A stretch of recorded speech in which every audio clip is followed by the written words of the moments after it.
Hello, welcome to Simcha, a celebration of life. I'm Nikki Wallman. The concept of Simcha is important within Jewish philosophy.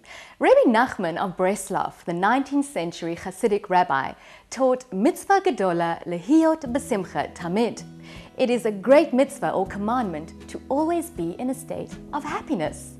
He explained that when a person is happy, they are far more capable of serving God and going about their daily activities than when they are depressed or upset.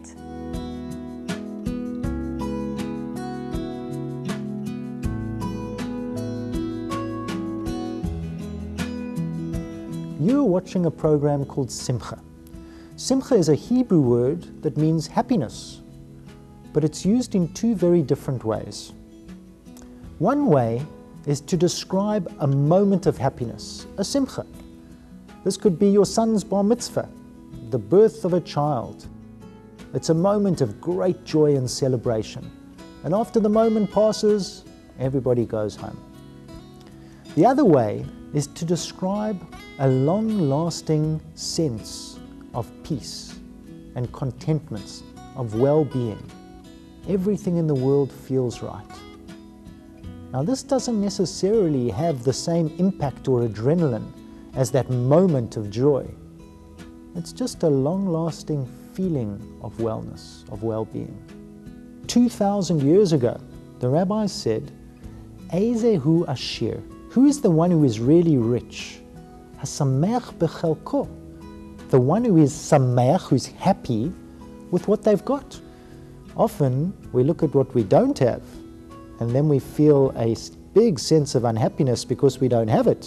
I haven't got that car, I haven't got that flat screen TV, I must be unhappy. But maybe we should first start with what we have got. Start small.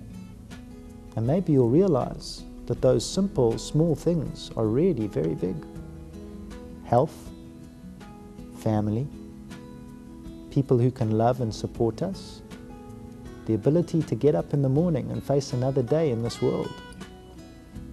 What a great opportunity to count our blessings. Every morning, a Jew wakes up and the first thing that we say as we open our eyes, Modeh ani lefanecha. We say, I am thankful to you, God, the ruler of this world, because you have restored my life, my soul, for another day to live in this world. Well, that's a great sense of joy. Not like the wedding. I'm not going to bounce out of bed and start dancing the hora around my bedroom. But it is a great sense of happiness, long-term, peaceful, contented happiness. That's the beginning of the journey to be sameach bechelko, to be ones who are happy with what we have. The second way to ensure that we are happy with what we have is to make sure that the life that we're living is meaningful. Very easy to do that. Look at what we do every day. It's a beautiful thing. If you go to Israel, you go to this area called Mea Shearim, where there's a lot of religious people all hustling and bustling around. And you'll find, just like in any community, very, very poor people. And they'll come up and they're beggars on the streets. They're religious Jews, but they're begging and they're asking for money. At the end of the day, they sit down with their box. They count out what they made for the day. They take 10% off and they give it to another beggar. These people who are the poorest of the poor are performing the mitzvah of tzedakah. They're not saying, oh, my life is ruined, I'm so terrible, I'm a beggar on the streets, that I can't do a mitzvah, that I can't try and make this world a better place through my acts. They're giving tzedakah, they're giving charity. If we look at our lives and we focus on what we have and we focus on what we do, this is the key to being sameach bechelko, to being somebody who is happy in a long-term sense of happiness with what we have.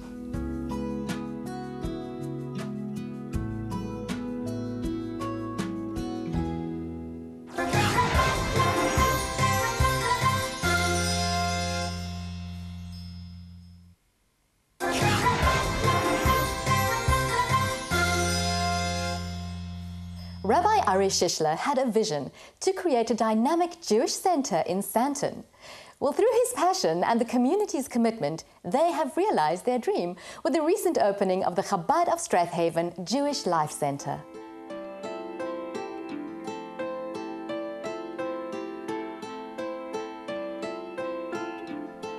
I had a dream that I wanted to start what is called the Chabad House. And the Chabad House model is a multi-functionary space where it offers a prayer facility, a typical shul. It offers a facility for people to come and learn, whether that be formal study or informal study. It offers communal programming around the high holidays, around special occasions, around life passage events. So that was very much the dream. Unless you make it part of the prerequisite that you'll use it as a multi-function space, then you wouldn't, for example, be allowed to eat in the building because it's a place of worship. In this case, because it's not your classical shul, because it's a place of learning, the law is relaxed. If it's a place that you sit and learn, you're entitled to bring a snack along. You're even entitled to take a nap, which you normally are not allowed to do in shul, especially during the rabbi's speech. Obviously, the orientation of the building is very important because we pray facing Jerusalem. We're lucky because Johannesburg is a north-south orientation. It wasn't too difficult for us, but it's something to consider. Then there is the ark, which is supposed to be the sort of focal point of the prayer service. It contains the Torah scrolls. And you would think, big deal, you just put a thing together and put your scrolls inside. But it's interesting, it's supposed to be elevated. It shouldn't be obviously on floor level. There's a law about it having some sort of a cover that the scrolls don't sit exposed except when you use them. The law requires that there's a reading table, which we call the bima, in the middle. People think it's just one of these practical things, but it's actually required by Jewish law.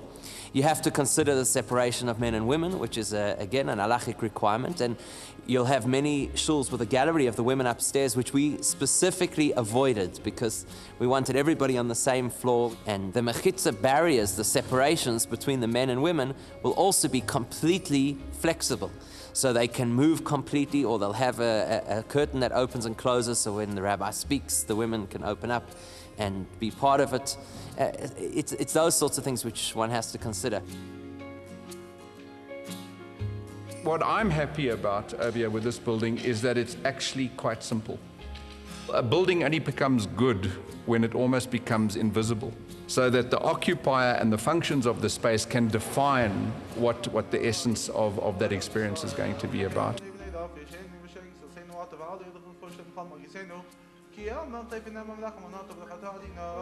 When we first walked onto this property, Julian and myself, and I remember, Julian, you said to me that this is going to be the junction of heaven and earth. And at that point I thought, I don't see that. I don't see that. And now it really is that way, because we're sitting on this perch, which is literally what you said, between heaven and earth. The sense is that when you're within, you also get a sense of the expansive space.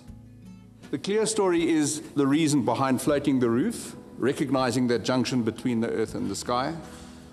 And at the same time, this building has been designed in such a way where those sliding doors can open up completely into the room of outside. And there's a lot of sky, there's a lot of nature, there's trees. It's actually very tranquil and quite appropriate for a place of meditation, of study, of prayer. We just felt that we're a community that wants to be a catalyst within the community, not just another little shtibel or another little community somewhere. I could say that this is very much the dream, just much bigger and grander than I actually thought it would be.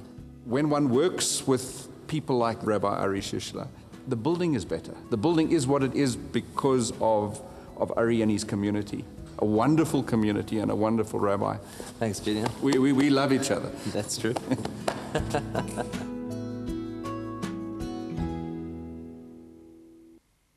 Simcha, celebration of life.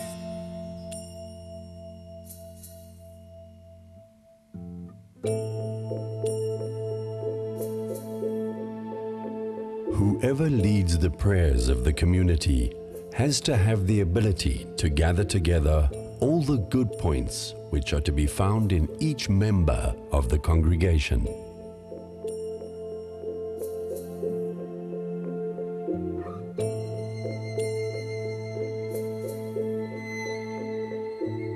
All these good points will be merged together in the prayer leader, so that when he stands up to pray, it will be with all this goodness.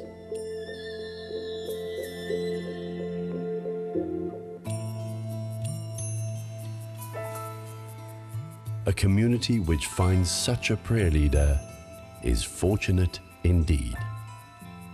These words by Rebbe Nachman of Breslov.